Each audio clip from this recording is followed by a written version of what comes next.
Mr. Hitchcock, what is your definition of happiness?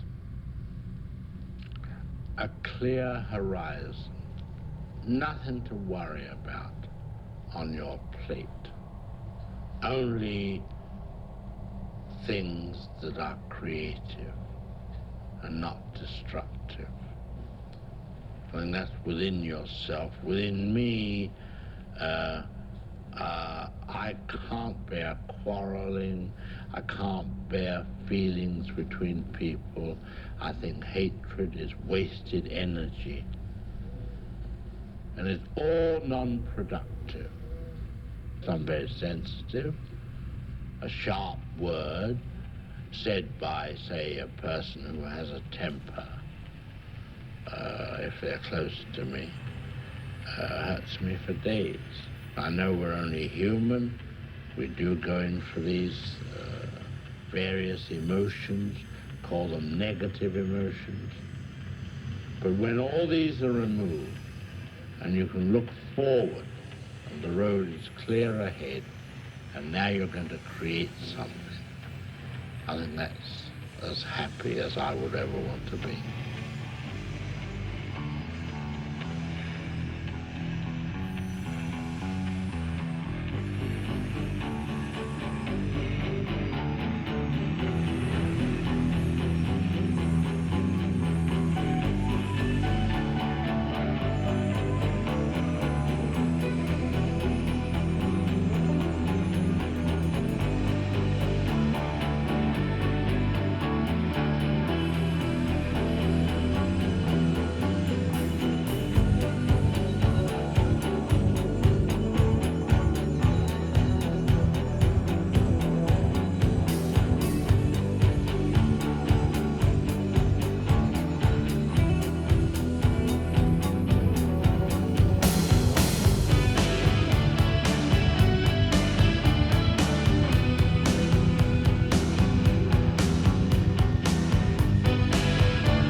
To be huge, or we wouldn't be doing it.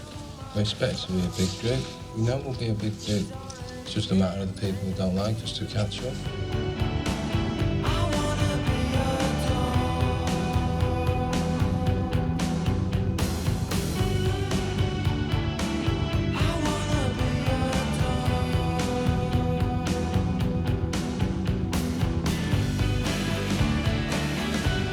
We just ignored the rest of the world and concentrated on breaking Manchester because we want to be the biggest band in our street.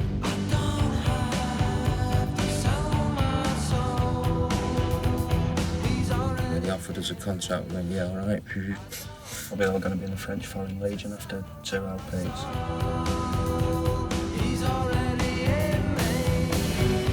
Last week, a relatively unknown band sold out London's 7,000 capacity Alexandra Palace purely on the strength of word of mouth. Seemingly, Manchester's Stone Roses have overnight made the leap from promising cult band to the hottest musical phenomenon of the moment.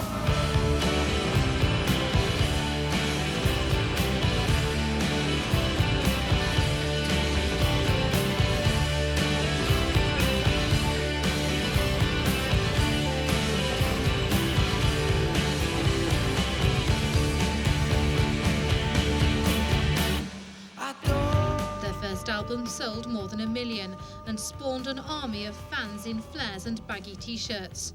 But after that hugely successful debut, there was silence. The Roses became embroiled in a dispute with their record company. It was just horrible to have created all that momentum and get to the top of your game and then have the rug whipped out from under your feet. We were injuncted for 2.5 years. You know, we should have got a paper round or a job at a sweet shop. We just ended up sitting about our ears and stuff, and there's no outlet for us.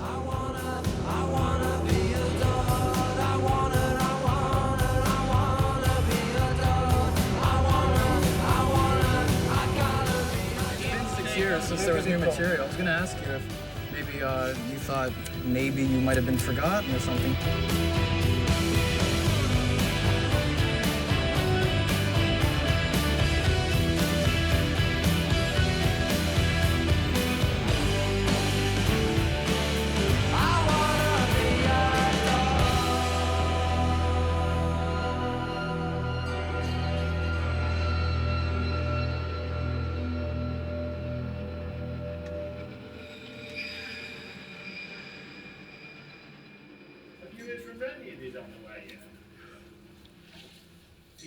Yeah, but he was on the train an hour before.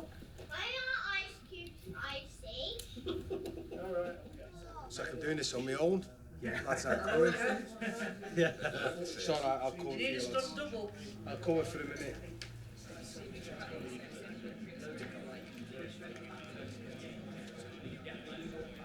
Get a seat. Do you want a tea?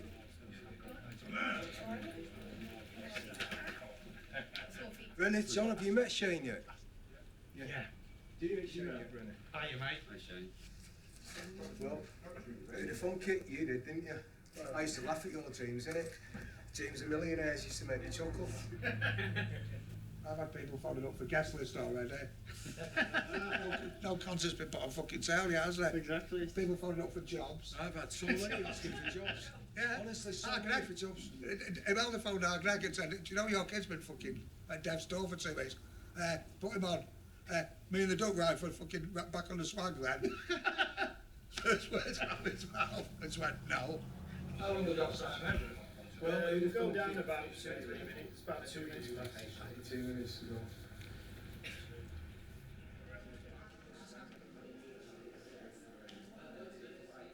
These lads out the lift, come on. Everybody, my name is Murray Chalmers. Thanks for coming today. What am I doing?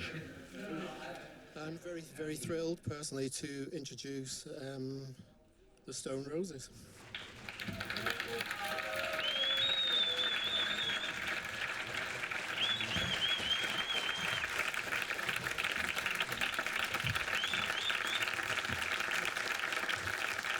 Thank you for that.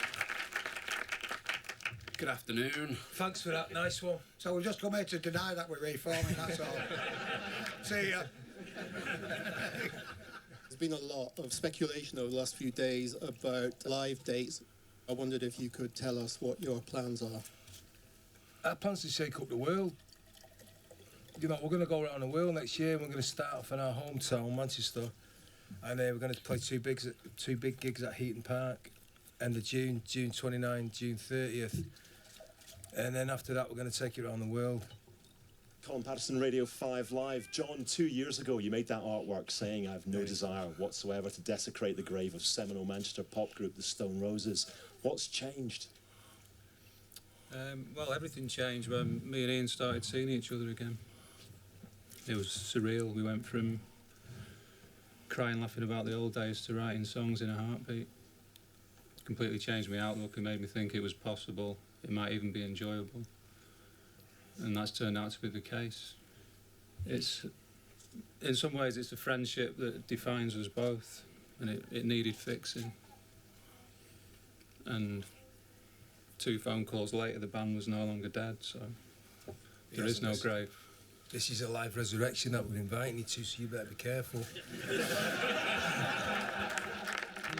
Bones of an impressive romance scattered all across the sand. A secret safe with all the world, too vain to seem so capable. Can you hear it calling? Do you feel warmer as the hired hand is barred?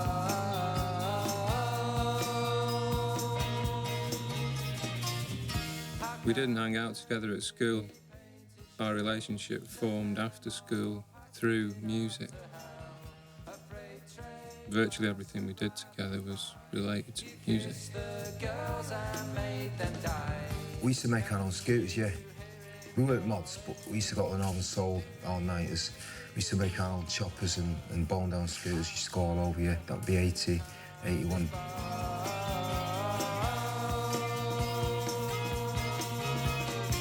think I was 14 when I heard God Save the Queen and realised how electric guitars could be made to sound.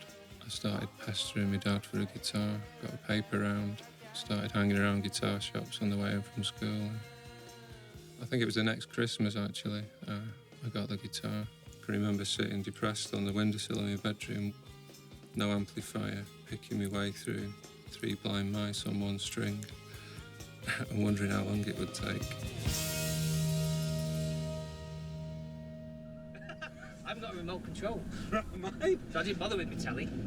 Mine, yeah, I think they're assuming my room that you're going to sit on the floor to watch telly. God, that day I got that phone call. God, yeah. We were going to Dinard, wasn't it? Yeah, I was in a taxi. The taxi driver, because normally I'm really paranoid. You know when you're in a train and you're talking, there's people on there that don't care and they talk so loud you want to punch their faces off. But this taxi driver was, just heard everything, and I was like a 2-year-old, like half crying and that in the car. You know, but it's not very often, is it, that one of your heroes rings you when you go into a film festival and asks you to make a documentary about your all-time favourite band that are getting back together after 20 years. Yeah, it's this one. Is this one? God, it is. Here we are. Shall we set it all up so when they come in we're playing? Yeah. Flipping fools go.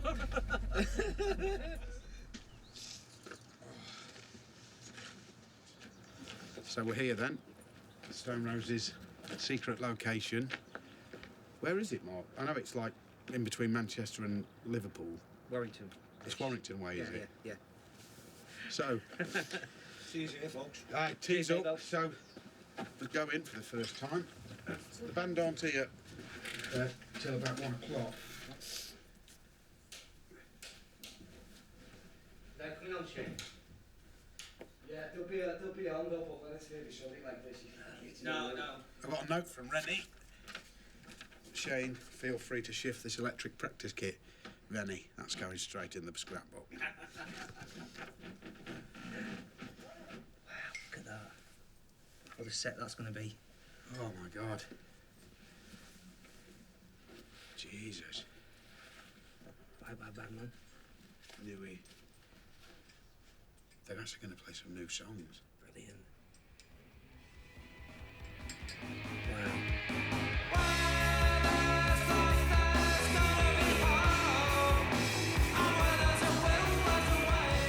There is, of course, Hume, capable of reducing even hardened inner city dwellers to shocked silence.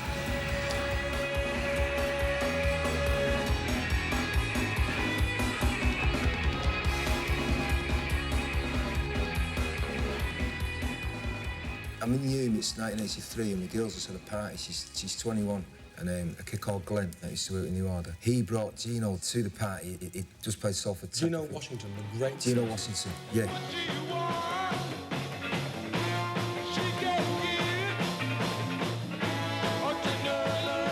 And during the party, Gino keeps telling me I'm a star. You're a star, you're a star, you're a star, you should be a singer, you're a star. I'm like, what's up with this old guy? Like, you know, he's on my case. He just kept saying it to me all night, be a singer. He kept saying, be a singer, go for it, be a singer. The influences fermented. Gino Washington's advice was taken, and the Stone Roses were formed.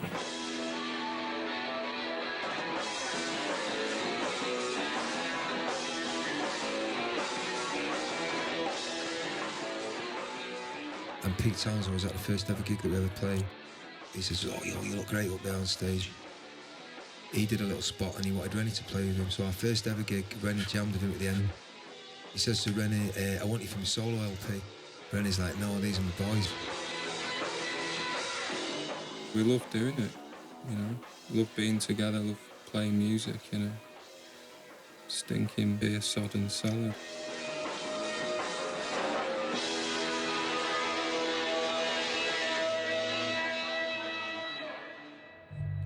back with a more solid top storming side of soul.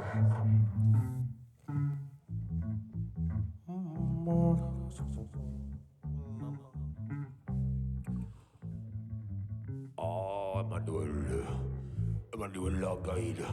Emmanuel la guide, yes, I guide. Oh, so that's the I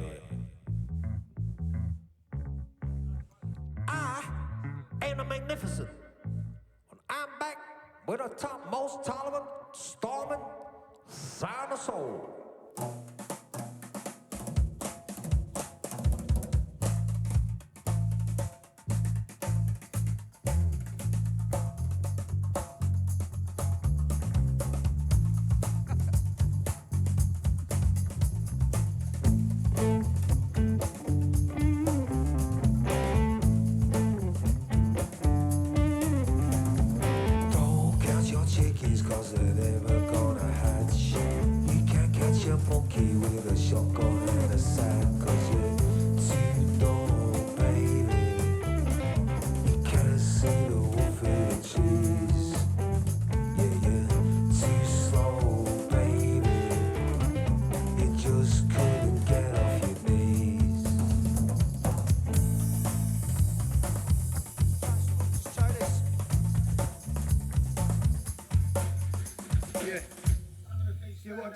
So that I don't have to cut it off with the, you know, like I'm only doing that one time in this new arrangement, so I can do it 2 times there. At that point, then that's where I can bring into what you're going to do for the rest of your life bit there. Yeah, okay. So I'll sing 2 full choruses, then bring it in there. So the gap where the solo used to go, you fill through the gap with the rolling snare, and we come back in on what you're going to do the rest of your life. No, this is a new version. All right, try it. Let's take it from that Don't Knock a Young Man verse. Listen, your arrangement skills are really come on, you know, since you've become a replacement. Your drumming's got really good. I really like your tiger shirt. I got them when I was at school, when I was really small. It's very smart. Really smart. I might have a fucking sick.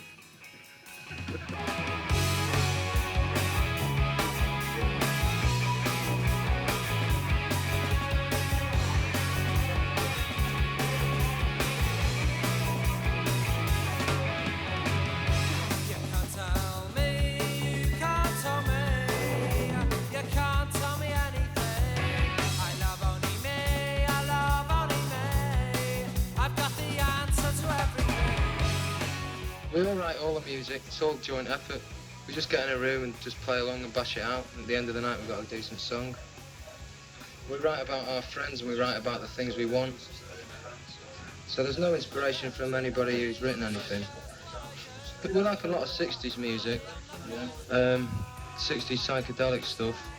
We like a lot of early punk stuff. So we try and combine the melodic, you know, the melody of the 60s stuff with the energy of the punk stuff. We're not a punk band, and we're not a 60s band, we're just an 80s band.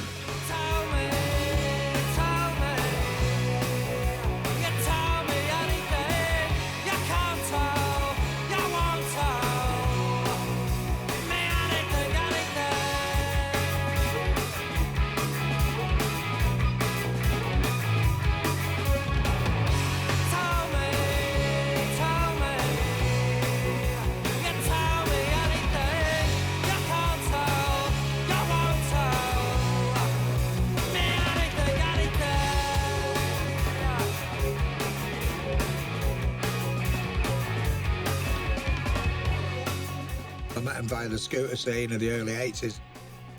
You know, they were mates and I used to go watching them. I kind of always had an inkling I'd end up in them somehow. I don't know how, but I just knew, you know. It was just a matter of biding my time. Manny joined about October '87 and we did Elephant Stone and it had a groove. And Manny was an important part of that. Him and Rennie locking together gave us a groove.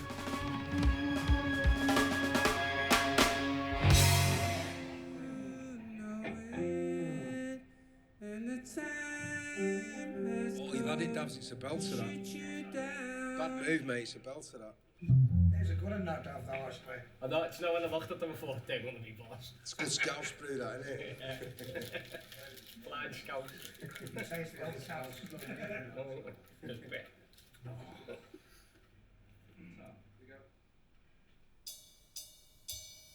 Come with me to a place no eyes have ever seen.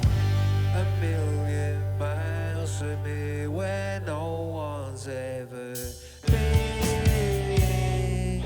God-given grace and a holy heaven face. I'm on the edge of something shattering. I'm coming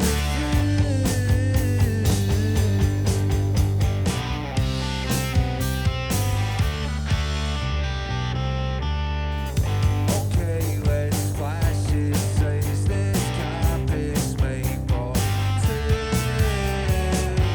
This ugly little box, no place for me and you.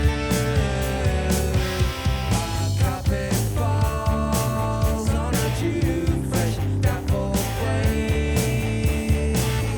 Take a look around, there's something happening. All the colours fade. I don't want you now. Bang, bang, bang, gone.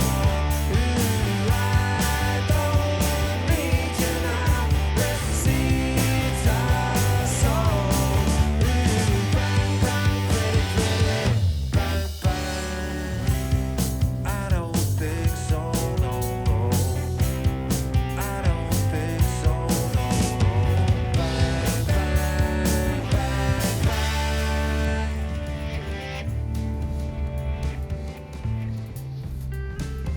Okay, young Johnny. Just tell me how this was. When we embarked on recording the first album, there was a right old adventure into London with John Leckie and all that. They were quite special times because we kind of knew we had something, and it was just a matter of waiting to see how Leckie would transmute what was in our minds and how to get that onto tape. And it's a wonderful journey just to see it evolve and it becomes what it becomes, you know. I'd love to do it, and you know you've always had it coming. Good for stretching the old vertebrae, John. It's the shoulders that get snap your wrists.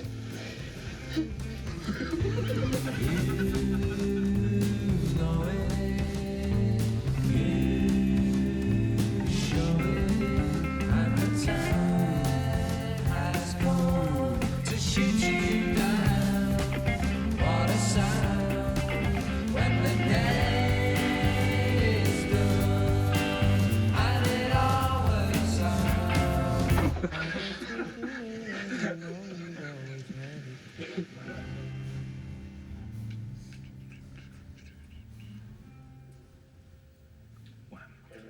Okay.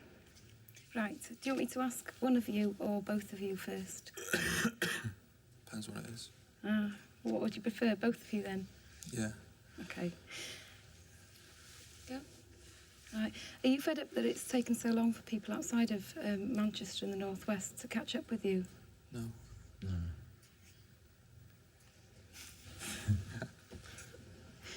Are you bitter then that journalists are sort of falling over themselves to talk to you now? No. No, not bitter at all. They're on our case. Do you think that Stone Roses have got an insecure way of life, or do you think being in a band is quite insecure?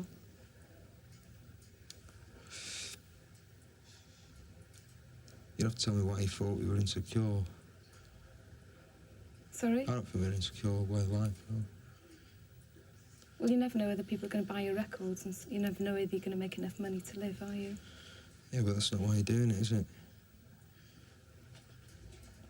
You just fall into something, you don't think about the security of it. Otherwise you'd never get anywhere.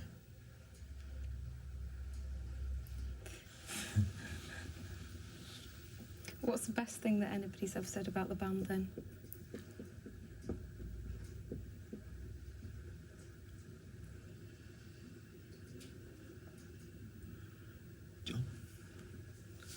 Ian?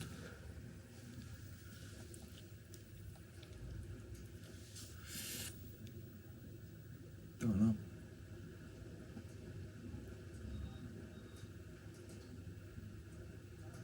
We're not that interested in the band, really, to tell you the truth. Do you think that you're going to be one of those bands that people cite as an influence in years to come, or would you like to be like that? Hopefully people will form groups as a result of seeing us. Hopefully we show people that you don't have to be crap to get anywhere. Yeah, hopefully. How do you feel when you see people walking out of one of your gigs?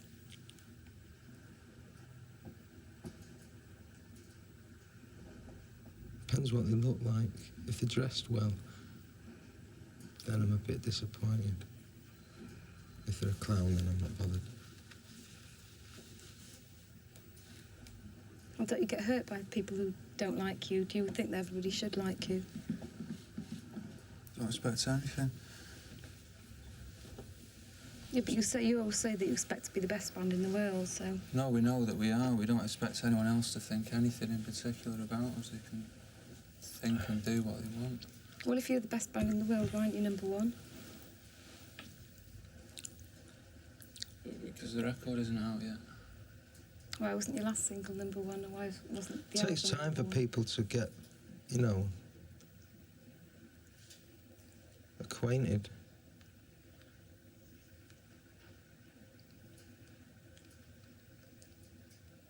It takes time for people to fall in love with you. But it's inevitable.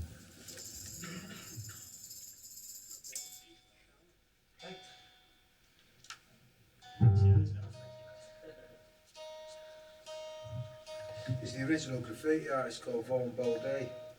He did like a series of books called Erotica. They're all erotic cartoons. And his missus just got the rights back after 30 years. I think he died about 30 years ago. Is that the guy that did Alice in Bunnyland? I don't know.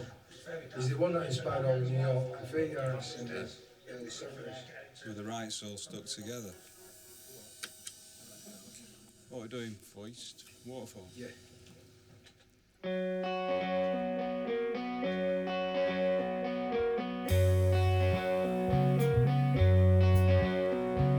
Shame, sing Sunday morn. Today, the day she swore to steal what she'd ever could own and race from this home she calls home.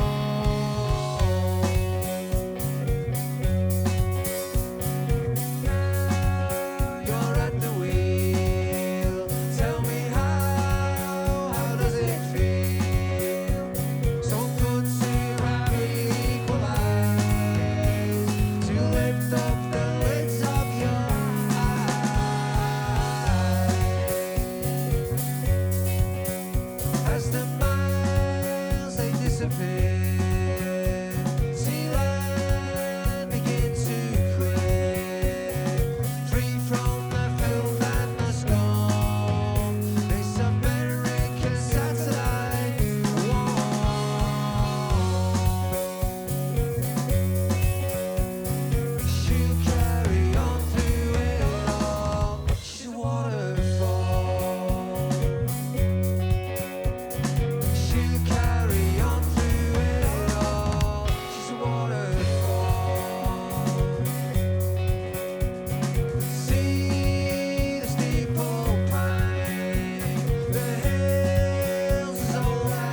My name's Ian Brown. My name's Rennie. My name's Gary Mountfield. My name's Derek. We want as much attention as we can get because we believe that we're good enough to receive the attention. We don't think we've had enough attention. Don't think we can have too much publicity.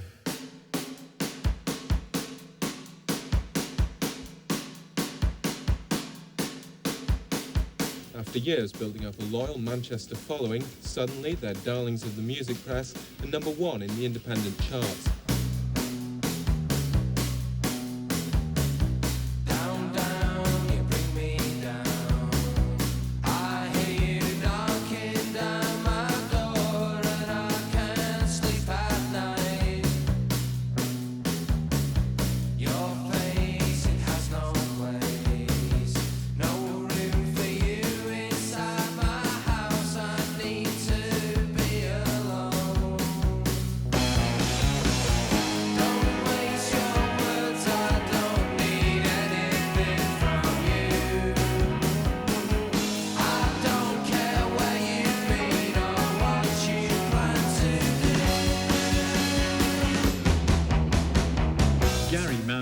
John Squire, Alan Wren and Ian Brown arrived at Wolverhampton Crown Court to a noisy greeting from about 30 fans.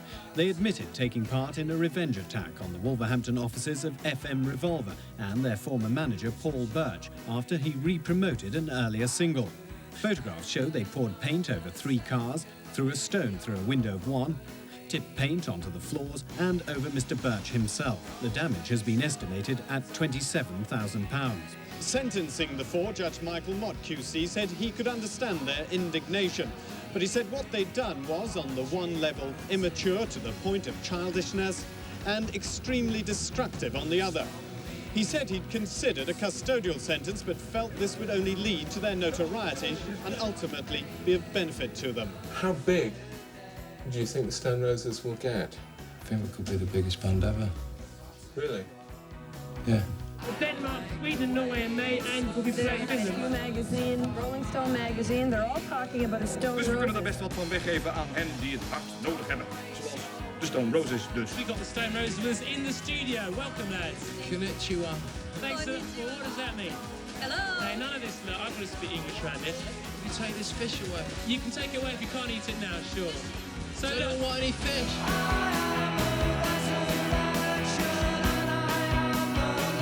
Really, only one story this week, Gary. Stone Roses play Spike Island. The sun shone, the DJ spun, African drummers drummed, and the TV companies and the band's management argued.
Yeah, I'm stood at the moment in a corridor, an outside sort of corridor in Pot Hall, Tuesday the 22nd of May, and at about 4 o'clock, I think, tomorrow, Wednesday the 23rd of May, 2012, there's going to be an announcement on Radio 1 that there's a free gig that the Stone Roses are playing, the first gig in 20 years, and they're playing it here for a few of their very close friends and family, and about 1,000 people who turn up first. It's weird because when they first announced that they were coming back, they announced the Heaton Park gigs. But I think once the band started rehearsing, they realised that in a way they needed a wall of some kind. And so this for me has become the all-important gig really, because I suppose any genuine fan is going to want to be at that first moment, you know, and I wasn't a trendy kid from anywhere near Manchester when I was a kid, so I missed all the really cool gigs. I just heard cassettes on mates' record players in flats in Uttoxeter. I was never at any of these events. So for me tomorrow, this is kind of, in a way, it's like my Spike Island potentially tomorrow. Everything that I missed, I can make up for all in this one gig. Just obviously can't quite believe that it's happening. Yeah, big news. Check this out. So it's just been announced in the last few minutes that Stone Roses are doing a special gig tonight. Warrington Park Hall. Yeah, Warrington Park Hall. It's a free concert. Fans can collect one wristband per person from the Warrington Pyramid box office, which is next to the Park Hall, from 4 o'clock today. Just show that you're a fan, and if you're there in time, you'll get a wristband for tonight's gig.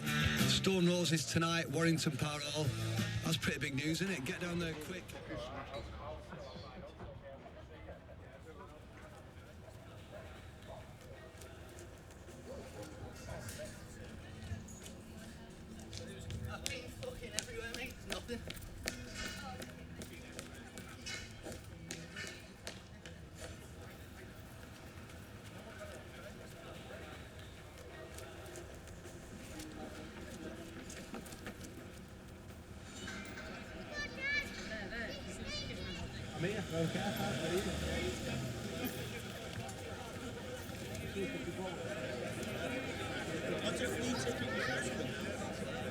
Spread that wildfire on it. It's that long, does it? Facebook's got a lot to answer for, hasn't it? I had to lie, right? I had to lie to me boss and say my father-in-law had a heart attack. Straight up. Well, once I'm in that door, I'll be buzzing, but until I get through that door and I've got my wristband on, I'm on edge right now. To qualify for a wristband to this very special warm-up show, fans will need to take a Stone Roses either CD inlay cover, a record sleeve, official band t-shirt or a Heaton Park ticket. Present any of the above to the Pyramid box office for exchange for a wristband. Wristbands for the show are very limited. One each. You're welcome. Okay, just put your arm down there for me. Thank you. I seen them at Legends in Warrington about 15 years ago, and in the Hacienda as well. Yeah, so I'm 42 now, even though I don't look it. Thank you. Come on, mate. That's my CD in the car. It's in the car, we're playing it. Alex, I'm going to have to go because I'm probably going to get clamped. Right. Yes! No, that's how far I've run, look at that. Saw this band the first time, 1989, over the road there in Legends, before the album came out. Look at them now, Heaton Park. Made up to be here tonight as well, because I don't think I'll be sober for Heaton Park. Round the back, have you got merchandise for you? Hi. Right, I've just been down. You can only get them for yourself. Yeah, go ahead. Cheers, mate. Yeah, go ahead. If you need merchandise, can I just go into it?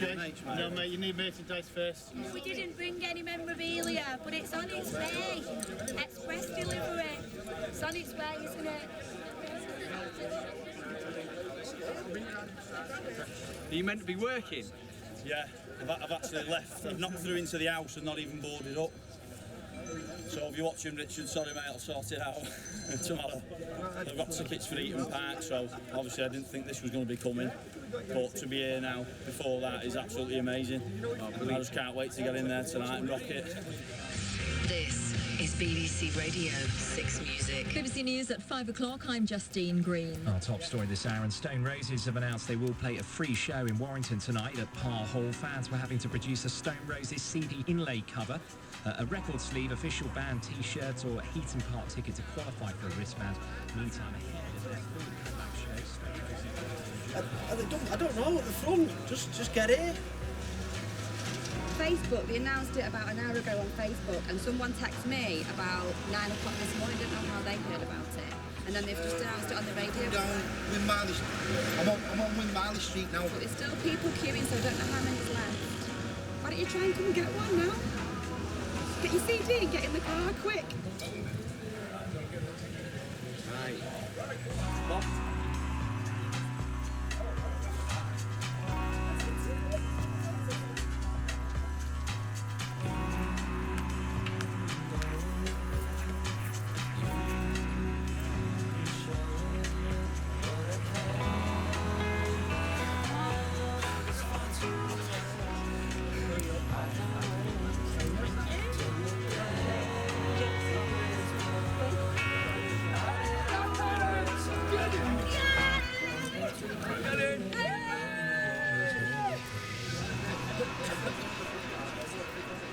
Me and my husband went, 21 years ago, and I was pregnant with my daughter who wants a ticket.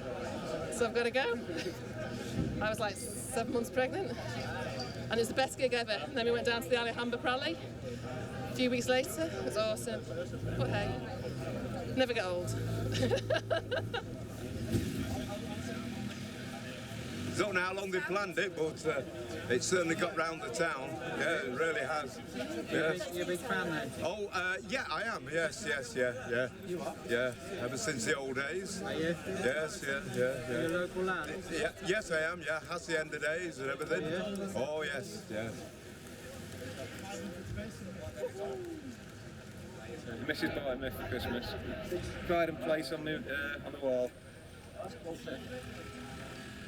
I went a long time for this, so hopefully we'll get a ticket.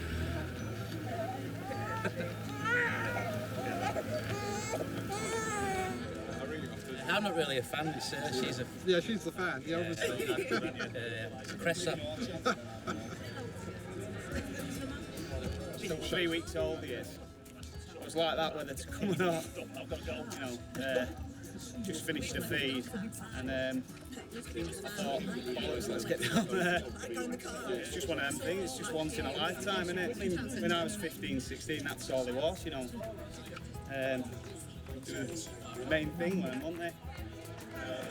Is it just you or was little and coming as well? Unfortunately, he can't. He's not old enough.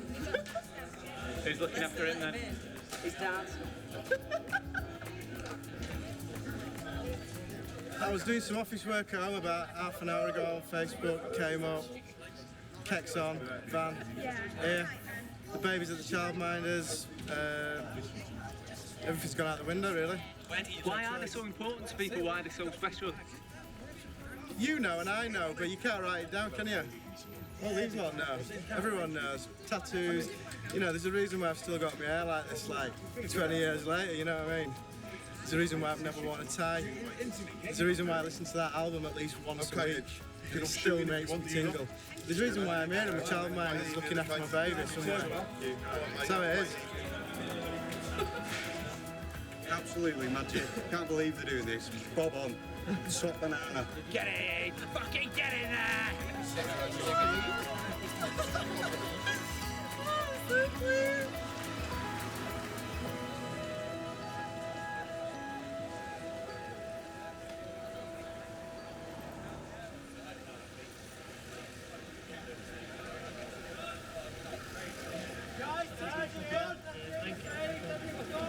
The last one. I'm just lucky, I guess. Good reason to leave work, eh? Guys, it's gone. We have to wait until the queue down. There's no chance of getting tickets now, guys. Sorry. It's gone.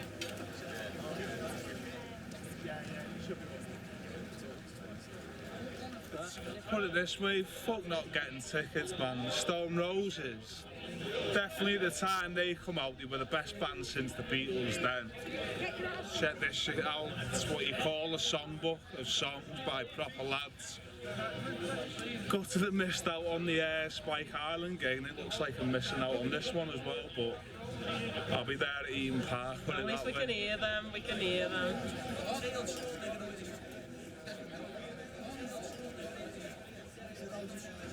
when me and Matty and all them, we used to hang around in town when we was about 15 in Discount Records. Don't know if you remember that. Do you remember that Discount Records and that? No? All the lads from all over there used to come and all that. We'd hang around in town on Saturdays and then go to the Russell Club in Hume and that. Oh yeah, we used to go on scooter runs and things like that in the late 70s. They know the scooters, you know what I mean? Even as a young Stone Roses fan, I've saw a lot. I listen to all the music. Yeah. You name a song, I know it. Go on then. Go on, name a song. What's that girl called? Who did he sing about? About, being raped. No, Sally Cinnamon on about there. Oh, Sally Cinnamon. Hey, I know another one. I know another one. I know what one song's about, but I can't reveal it to the camera. Which animal out of the jungle did he sing about? I don't know what that was. Elephant Stone! Elephant Stone! I know Elephant Stone! You know what? You won't last 2 minutes on Mastermind, you? Of course I would.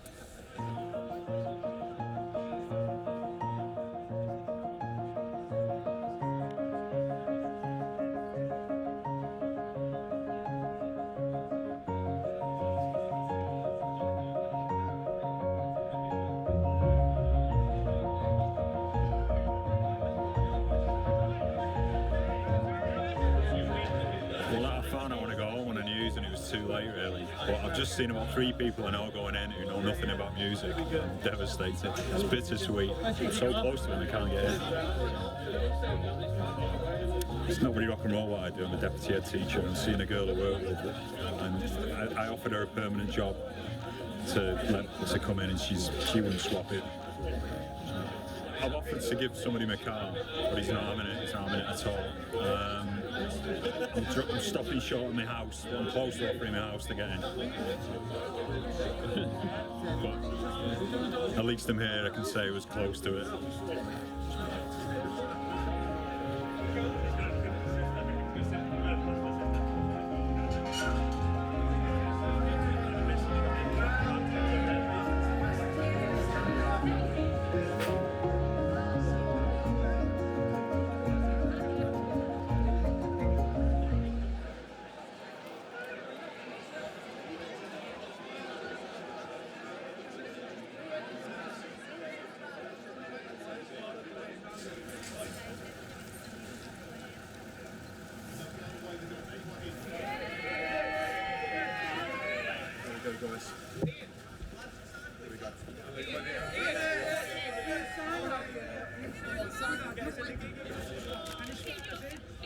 I wish you had made a song, you know.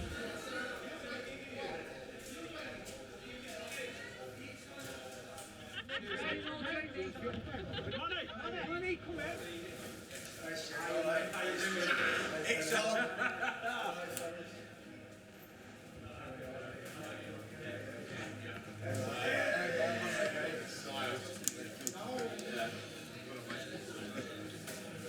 Yeah, this is perfect. Everything's perfect.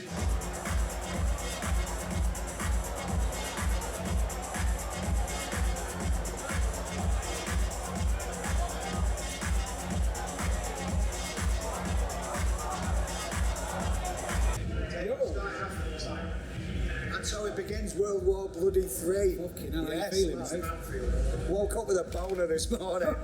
Like a kid on Christmas morning, mate. Fucking hell. Yeah, so I've been waiting years for this shit. But we're on. The roll. We're rolling. You okay?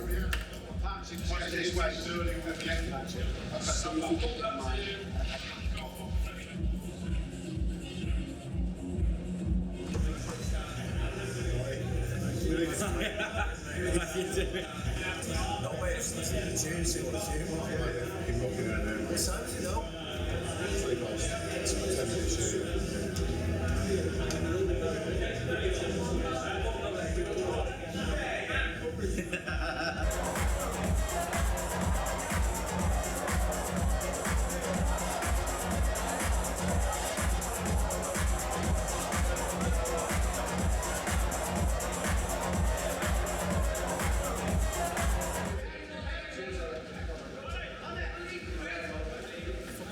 I'm shitting my pants, mate. City winning the league. Stone Roses getting back together. It's all too much. They're the best band that ever come out of Manchester.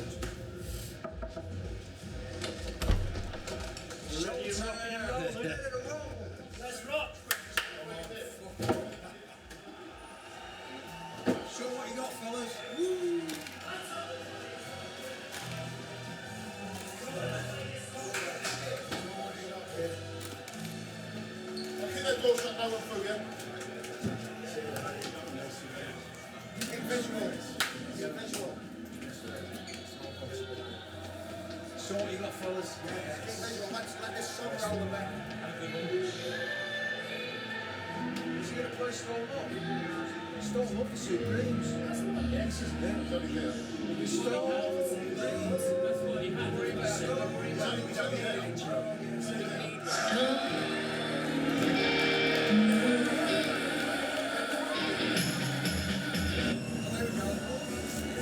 That's the intro.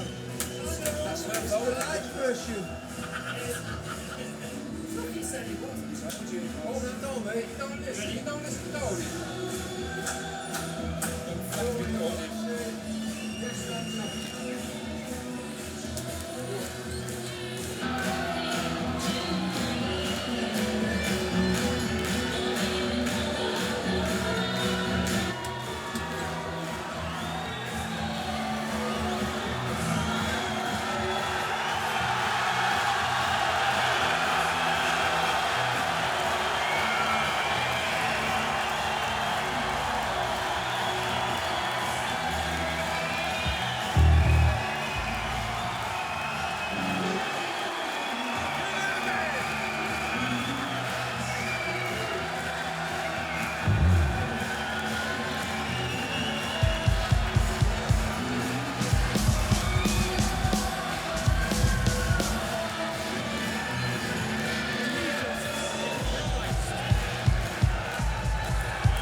too good looking.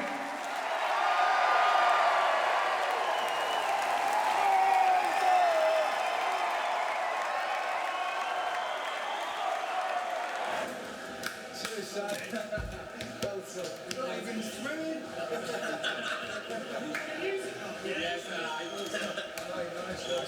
cheers, Jim. Yes, fine, fellas.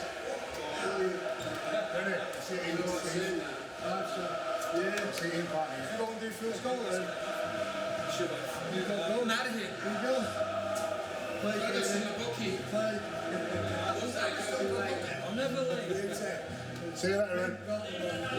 That's gone too quick, I mean, that's gone too quick.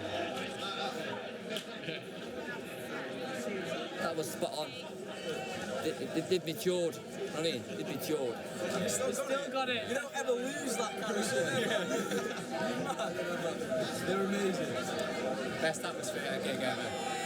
Fantastic 3 hours wait, and it was worth every minute of it to go in there tonight. It's been amazing. It's the best thing I've witnessed in all my 20 years. It's the best thing I've witnessed. Fuck Oasis, fuck Man City. It's all about the Stone Roses. I've never seen anything like that. You know, you get an album or a band's songs or whatever, and you have it with you, don't you? Especially if they've split up, you have it with you for years. So you play it when you have a great time, you play it when people pass on, play it when you get married, play it when your kids are born. And honestly, I was in pieces then. When they started Made of Stone, I went to bits. I just never thought I'd hear it. And I know, I don't want to be philosophical or anything, but it makes you feel good that further down the line things come good. So I was completely buzzing about that. It was the last man in tonight, no band, no nothing. One of the managers took pity on me, it was devastating. I was going to listen to it outside the gig tonight, and he went, get in, you're in luck. The last person through that door, greatest gig of all time, stop music.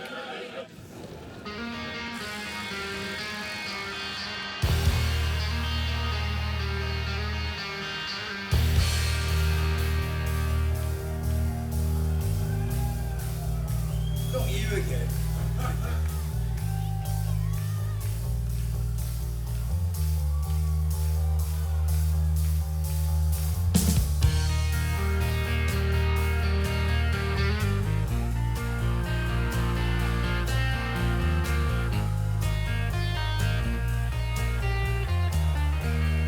Hello. Good evening. Sexy t-shirt, Manny. Just something I threw on. Yeah, camera can't really take that many. Well, it's like an explosion in the refreshers factory.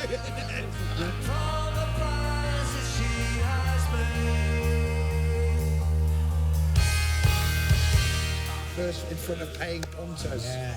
You feel like a Premier League manager when you're trying to pick a set list and finding out who's got to leave on the bench and stuff, and you're going to upset a few of the songs, isn't it? Have you sorted through it? We sorted it. We'll get the rest of them. Give them a run out tomorrow night. This is the one. This is the one. This is the one. This is the one she's waiting for. I just casually leave the hand there, you see. He really doesn't find it for ages. Got a two-bottle black. I can Lozenge over there. Fucking Lozenge. No, I don't want it building up. I just want it censoring. No, he wants it building up, trust me. Helping out here,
say. Revolution plays like you lot did. We need one, man. Yeah. That's on video, mate. Fuck me. What a night. Smashing, wasn't it? It's bananas. We're going to split up now tomorrow. No, we don't.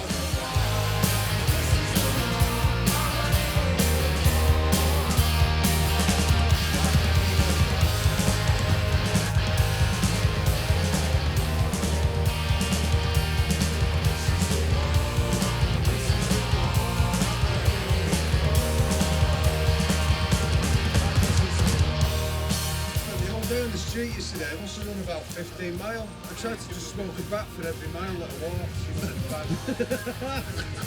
Looking like a true rasta now.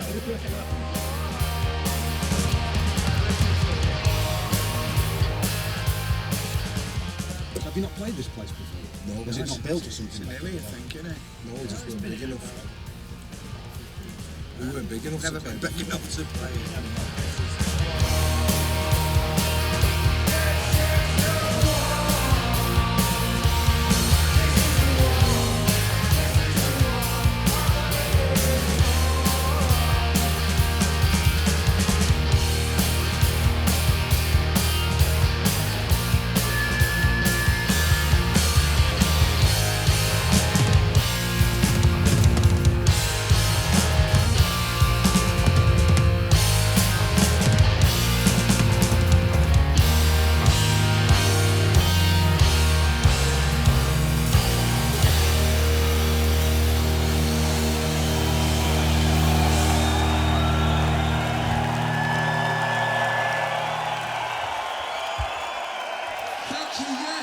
Let's have a big hand for Manny.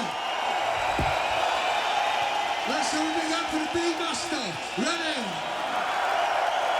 Let John Squire say your hello.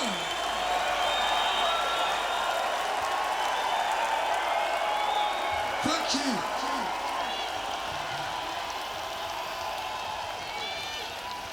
They've gone up a few floors now, so you're going to have to be really loud because we won't hear you. All right. Yeah, that's it.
Let's go. All right, Steve? Yeah.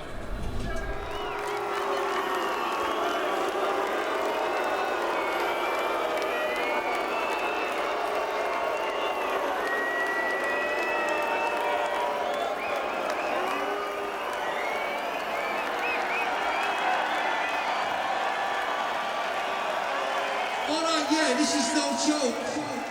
The drummer's gone home. I'm not kidding you. The drummer's gone home. So there you go.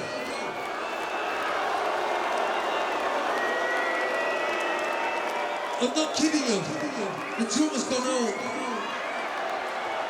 Sorry about that.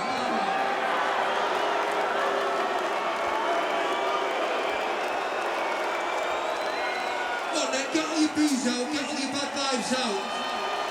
I can take it. Get it all out, come on. Get it all out, the drummer's a club.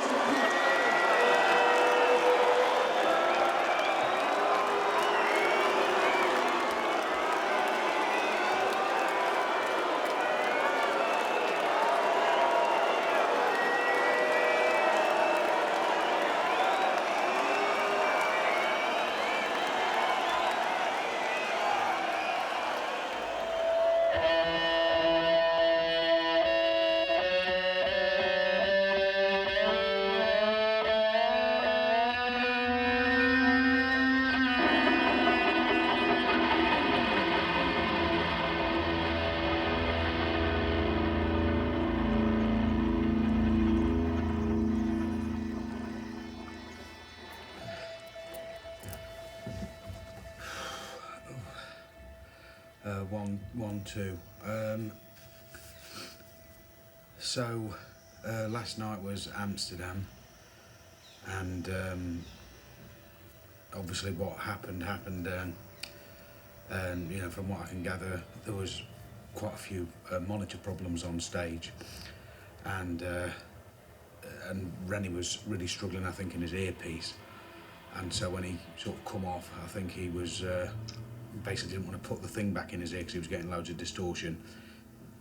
And obviously there was 5,000 people who knew that they'd done an encore in Barcelona, and we were expecting an encore, so it wasn't pretty. So I'm back at the hotel. I was meant to be going to Sweden and Denmark, I think, and Germany until Sunday, but we're cancelling that. And obviously the last thing anyone wants at the moment is a camera ramming in their face, because things are tricky, and the atmosphere is not very nice, obviously. I've just seen the manager, and he says Rennie wants to go home. So this is going to be the end of my European stuff, and just fingers crossed everything works out and they get back on for Heaton Park. But it could be my last interview, but fingers crossed I never have to use it as that, because it's going to be a pretty shit end.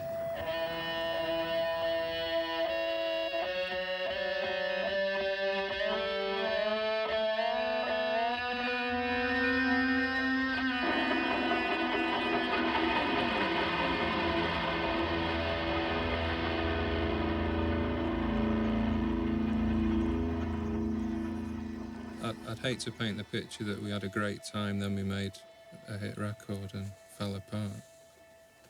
It didn't happen that way. The making of the second album finished the band off in a way. It was never the same after that. Basically, it was all down to that, having to take all that time off, and a lot of things happen that are out of our control, i.e. the court stuff and getting injuncted and not being able to be together and record, and, you know, we give it our best shot after that, and it just never was the same. Once you've lost that momentum, it's hard to regenerate it. I mean, in the process of extricating ourselves from the Silvertone deal, we found out that a lot of money had gone missing, and the finger pointed at the management, so we tried to get rid of the manager as well. And then whilst making the second album, we were kind of lost at sea. We didn't have a proper business manager, any sort of management really. There's 4 Little Chiefs with a $2 million advance. There was no one to give us that kick up the arse that we needed at that time. We always said, you know, as long as we're enjoying it, we'll carry on, but I think we rapidly began to not enjoy it. It's when it became more about the business and less about the music, because we were like one of the toughest little gangs in town. We hung about and we lived it. We used to work for 8 hours a day and be around each other's houses at night, and as soon as other dynamics come in, like having children and stuff like that, you're like planets that are moving slowly away from each other. You know, the dark matter that holds you together is becoming fragmented, and you're off.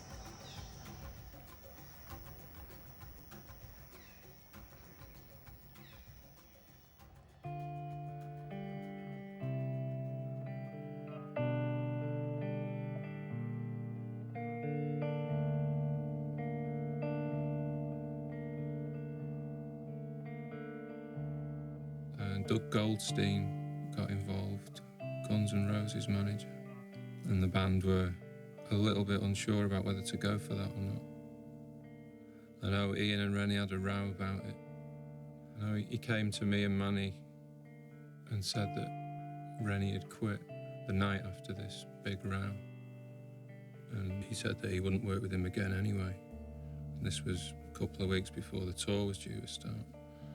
And I could see in Ian's eyes that there was no turning back from that point, and I think that was really the last nail in the coffin for the band. But leading up to that, there was a big build-up leading up to that. You know, Rennie was going AWOL, he wasn't turning up. He came to me one time during the recording session, coming and said, you three should get yourself another drummer. You know, he said, I don't want to be any more famous than I am. I want you three to go and smash it and have the satisfaction of watching you smash it. And that was about 8 months before he left, so it was in his mind.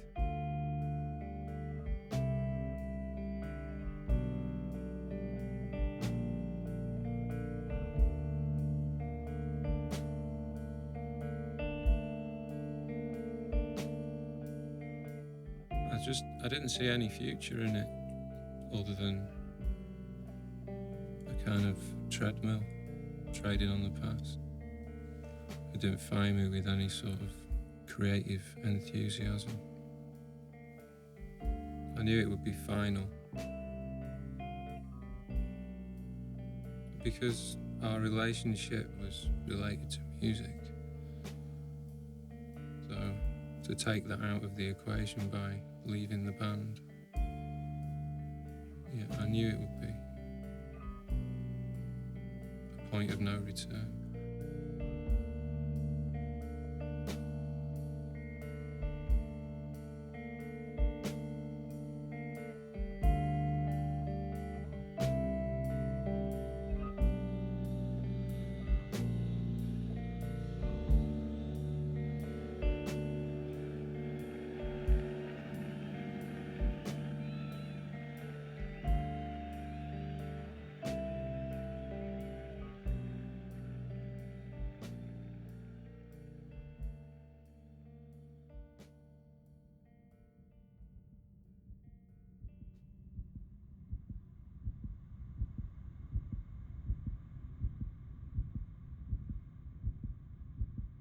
Camera and recorder within range and limits can photograph and record without selection or distortion from a point of zero interference. The camera achieves a nirvana of uncritical acceptance. It rejects nothing, it clings to nothing. It fears nothing, it desires nothing. It hates nothing, it loves nothing. Camera and recorder are crude models of your own built-in equipment. You have all the screens you can fill and all the projectors you need. So turn the zero camera on yourself. Action, camera. Right in the middle of the middle screen.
Konnichiwa.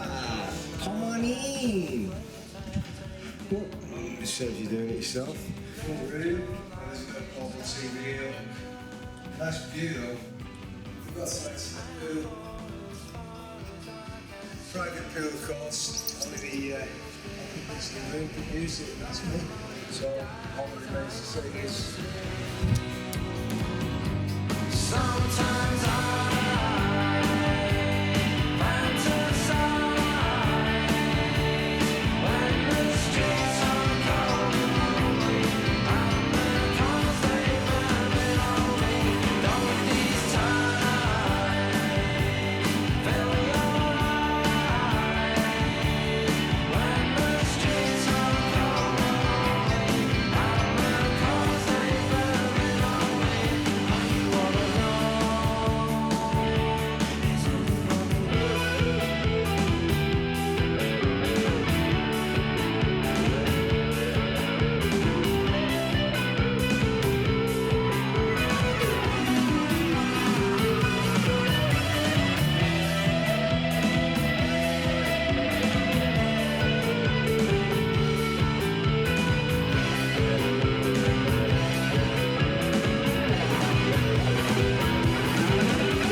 sometimes